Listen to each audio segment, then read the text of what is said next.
पूजा की coaching class के नीचे एक छोटा सा रेस्टोरेंट था। पूजा और उसकी फ्रेंड अक्सर क्लास के बाद उस रेस्टोरेंट में चाट या छोले भटूरे खाने के लिए जाया करती थी, क्योंकि उस रेस्टोरेंट के चाट और छोले भटूरे काफ़ी फेमस थे। एक दिन पूजा का बर्थडे था, तो पूजा के फ्रेंड ने एक प्लान बनाया कि क्लास ख़त्म होने के बाद हम लोग नीचे के रेस्टोरेंट में पूजा का बर्थडे सेलिब्रेट करेंगे।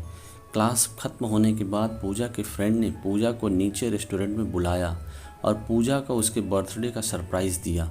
अब सब कोई मिलकर बर्थडे को सेलिब्रेट करने लगे। उस रेस्टोरेंट के काउंटर पे एक 24 साल का लड़का कैशियर का काम करता था। जब पूजा और उसके फ्रेंड बर्थडे सेलिब्रेट करने के बाद रेस्टोरेंट से बाहर जाने लगे, तब उस लड़के ने पूजा को आवाज़ लगाई। लड़का: मैम, ये हमारी तरफ से आपके बर्थडे का छोटा सा गिफ्ट। Puja: thank you.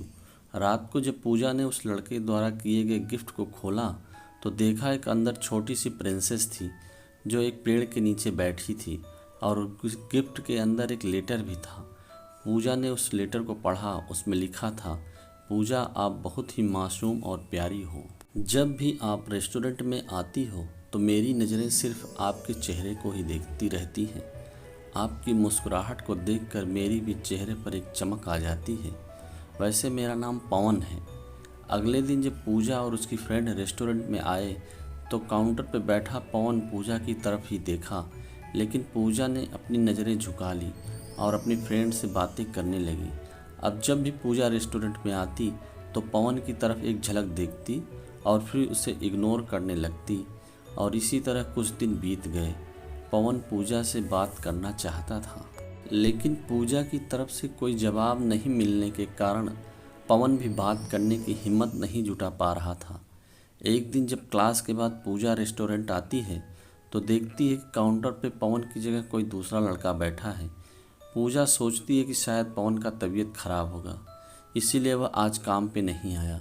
लेकिन देखते ही देखे एक सप्ताह बीत जाता है। अब पूजा थोड़ा परेशान होने लगती है और काउंटर पे जाके पूछती है कि जो पवन नाम का लड़का यहाँ पे काम करता था, वो अभी कहाँ है?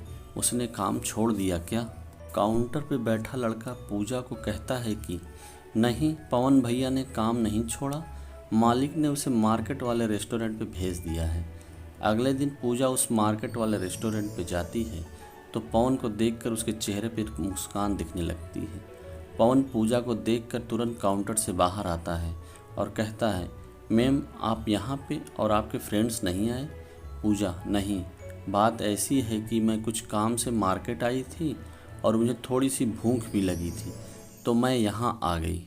पवन: अच्छा मैम, आप बैठो, मैं आपके लिए कुछ लेकर आता हूँ।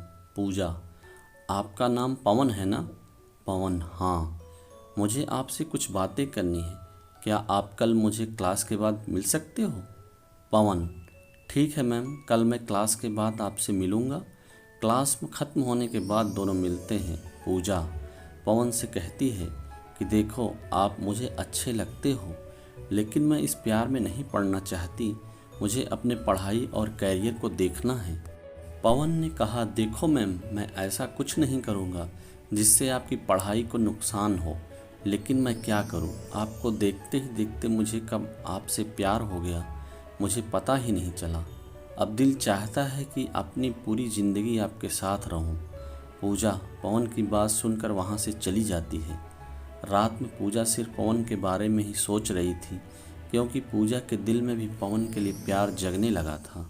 अगले दिन शाम को पूजा मार्केट वाले रेस्टोरेंट में जाती है और पवन को एक लेटर देकर वहां से चली जाती है।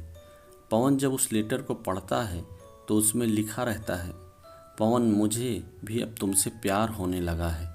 यह पढ़कर पवन खुशी का ठिकाना नहीं रहता। वह उस लेटर को चूमता है और अपनी जेब में रख लेता है। तो इस तरह से पूजा और पवन के प्यार की शुरुआत होती है।